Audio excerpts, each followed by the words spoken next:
use a lot of spices in this Moroccan chickpea stew because I want it to be really aromatic and very rich. I add a little bit of Swiss chard because that makes it bright and green. And for sweetness, chopped up dried apricots. Some people like to put everything in the pot at once and let it bubble together, but I like to layer the flavors because I think you get more out of them. Chili, garlic, salt. You're looking for everything to get a little bit soft, just a little brown on the edges. Add your ginger, and then your spices. So I've got turmeric, cayenne, cinnamon, sweet paprika, cumin, black pepper.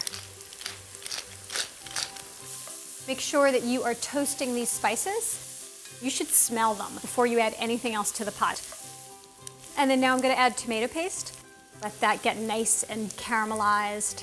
That was 2 tablespoons, I'm sure of it. It was exactly 2 tablespoons. And even more vegetables. Fennel, carrots. This is rainbow chard. I've taken the leaves off. We're gonna add the stems first so that they get nice and soft in the stew. Look how pretty that is. And then turnip, because turnip does not get enough love, so I have to add it all winter long to things. Here is the star of the stew. These are chickpeas. I have soaked them overnight. And then you need water. You just need it barely covered.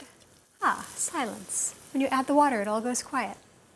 You're just cooking this long enough to soften the chickpeas, and then all the flavors are gonna integrate. Once it simmers, angle the lid a little bit to allow steam to escape and also for it to reduce. So as soon as your chickpeas are tender, check for the level of liquid. You want it to be stewy. Because there's no broth in here, you need to make sure it has enough salt, because salt brings out all the other flavors and it makes it come together. An important lesson in cooking in general. Okay, so remember how I added the chard stems? I have got the greens right here. And I'm just gonna let them cook for a few minutes just to wilt into the stew. I'm gonna finish the stew by adding preserved lemon and dried apricots. And that's really what makes it Moroccan in style. Bright and lively and sweet and delicious. Spices.